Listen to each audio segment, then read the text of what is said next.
بسم اللہ الرحمن الرحیم۔ بیان کیا جاتا ہے کہ غزوہ خیبر کے موقع پر ایک چرواہا رسول اکرم صلی اللہ علیہ وآلہ وسلم کی خدمت میں حاضر ہوا۔ وہ چرواہا یہودیوں کی بکریاں چرایا کرتا تھا۔ جب دیکھا کہ خیبر سے باہر مسلمانوں کا لشکر پڑاؤ ڈالے ہوئے ہے، اس کے دل میں خیال آیا کہ میں جا کر ان سے ملاقات کروں اور دیکھوں کہ یہ مسلمان کیا کہتے ہیں اور کیا کرتے ہیں۔ چنانچہ بکریاں چراتا ہوا مسلمانوں کے لشکر میں پہنچ گیا۔ ان سے پوچھا، تمہارا سردار کہاں ہے؟ صحابہ اکرام نے بتایا کہ ہمارے سردار حضور صلی اللہ علیہ وآلہ وسلم اس خیمے میں اندر ہیں۔ پہلے تو اس چرواہے کو ان کی باتوں پر یقین نہیں آیا۔ اس نے سوچا کہ اتنے بڑے سردار ایک معمولی سے خیمے کے اندر کیسے بیٹھ سکتے ہیں۔ اس کے ذہن میں یہ بھی تھا کہ جب آپ اتنے بڑے بادشاہ ہیں تو بہت ہی شان و شوکت اور ٹھاٹ باٹ کے ساتھ رہتے ہوں گے، لیکن وہاں تو کھجور کے پتوں کی چٹائی سے بنا ایک خیمہ تھا۔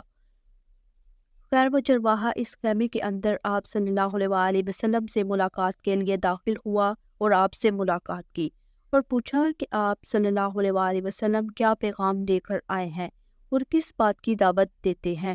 حضور اقدس صلی اللہ علیہ وآلہ وسلم نے اس کے سامنے اسلام اور ایمان کی دعوت رکھی اور اسلام کا پیغام دیا۔ اس نے پوچھا کہ اگر میں اسلام کی دعوت قبول کر لوں تو میرا کیا انجام ہوگا اور کیا رتبہ ہوگا۔ حضور اقدس صلی اللہ علیہ وآلہ وسلم نے ارشاد فرمایا کہ اسلام لانے کے بعد ہم تمہارے بھائی بن جائیں گے اور تم ہمارے بھائی بن جاؤ گے اور ہم تمہیں گلے سے لگائیں گے۔ اس چرواہے نے کہا کہ آپ مجھ سے مذاق کر رہے ہیں، میں کہاں اور آپ کہاں؟ میں ایک معمولی سا چرواہا ہوں اور میں ایک سیاہ فام انسان ہوں۔ میرے بدن سے بدبو آ رہی ہے، ایسی حالت میں آپ مجھے گلے سے کیسے لگا سکتے ہیں؟ حضور اقدس صلی اللہ علیہ وآلہ وسلم نے فرمایا کہ ہم تمہیں ضرور گلے سے لگائیں گے اور تمہارے جسم کی سیاہی کو اللہ تعالیٰ مٹا دے گا اور اللہ تعالیٰ تمہارے جسم سے اٹھنے والی بدبو کو خوشبو میں تبدیل کر دیں گے۔ یہ بات سن کر وہ فوراً مسلمان ہو گیا اور کلمہ شہادت پڑھ لیا۔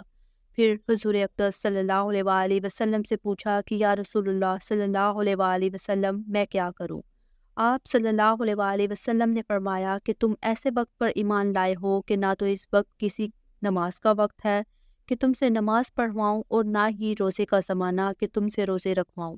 زکوٰۃ تم پر فرض نہیں ہے، اس وقت تو صرف ایک ہی عبادت ہو رہی ہے جو تلواروں کی چھاؤں میں انجام دی جاتی ہے، وہ ہے جہاد فی سبیل اللہ۔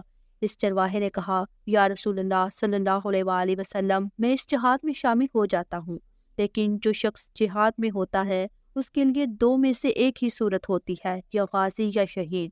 تو اگر میں اس جہاد میں شہید ہو جاؤں تو آپ میری کوئی ضمانت لیجئے۔ حضور اقدس صلی اللہ علیہ وآلہ وسلم نے فرمایا کہ میں اس بات کی ضمانت لیتا ہوں کہ اگر تم اس جہاد میں شہید ہو گئے تو اللہ تعالیٰ تمہیں جنت میں پہنچا دیں گے اور تمہارے جسم کی بدبو کو خوشبو میں تبدیل فرما دیں گے اور تمہارے چہرے کی سیاہی کو سفیدی میں تبدیل کر دیں گے۔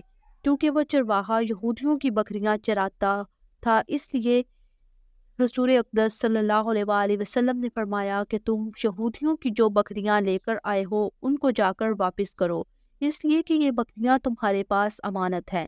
اس بات سے یہ اندازہ لگایا جا سکتا ہے کہ جن لوگوں کے ساتھ جنگ ہو رہی ہے، جن کا محاصرہ کیا ہوا ہے، ان کا مال غنیمت ہے، لیکن چونکہ وہ چرواہا بکریاں معاہدے پر لے کر آیا تھا، اس لیے آپ نے حکم فرمایا کہ پہلے وہ بکریاں واپس کر کے آؤ، پھر آ کر جہاد میں شامل ہونا۔ چنانچہ اس چرواہے نے جا کر بکریاں واپس کی اور واپس آ کر جہاد میں شامل ہوا اور شہید ہو گیا۔ جب جنگ ختم ہوئی تو حضور اقدس صلی اللہ علیہ وآلہ وسلم لشکر کا جائزہ لینے لگے۔ ایک جگہ آپ نے دیکھا کہ صحابہ اکرام کا مجمع اکٹھا ہے۔ جب آپ قریب پہنچے تو ان سے پوچھا کہ کیا بات ہے۔ صحابہ اکرام رضوان اللہ اجمعین نے فرمایا، جو لوگ جنگ میں شہید ہو گئے ہیں ان میں سے ایک آدمی ایسا بھی ہے کہ جس کو ہم میں سے کوئی نہیں پہچانتا۔ آپ صلی اللہ علیہ وآلہ وسلم نے فرمایا کہ مجھے دکھاؤ۔ جب آپ صلی اللہ علیہ وآلہ وسلم نے دیکھا تو آپ صلی اللہ علیہ وآلہ وسلم نے فرمایا، تم اس شخص کو نہیں پہچانتے، مگر میں اس شخص کو پہچانتا ہوں، یہ چرواہا ہے اور یہ وہ عجیب و غریب بندہ ہے جس نے اللہ کی راہ میں ایک بھی سجدہ نہیں کیا، اور میں اس بات کی گواہی دیتا ہوں کہ اللہ تعالیٰ اس کو سیدھا جنت الفردوس میں پہنچا دیا ہے، اور میری آنکھیں دیکھ رہی ہیں کہ ملائکہ اس کو غسل دے رہے ہیں اور اس کی سیاہی سفیدی میں تبدیل ہو گئی ہے اور اس کی بدبو خوشبو میں بدل گئی ہے۔ اس واقعے میں ہمیں یہ سبق ملتا ہے کہ اندازہ کیجیے اگر کچھ عرصہ پہلے اس چرواہے کو موت آ جاتی تو سیدھا جہنم میں چلا جاتا، اور آپ اس حالت میں موت آئی کہ ایمان لا چکا ہے اور سرکار دو عالم صلی اللہ علیہ وآلہ وسلم کا غلام بن چکا ہے، تو اب اللہ تعالیٰ نے اتنا بڑا انقلاب پیدا فرما دیا، اس لیے فرمایا اعتبار خاتمے کا ہے۔ اس لیے بڑے بڑے لوگ ہنستے رہتے ہیں اور یہ دعا کرتے رہتے ہیں کہ یا اللہ ہمارا خاتمہ ایمان پر فرما۔ میری یہ دعا ہے کہ اللہ تعالیٰ ہم سب کو اس سے سبق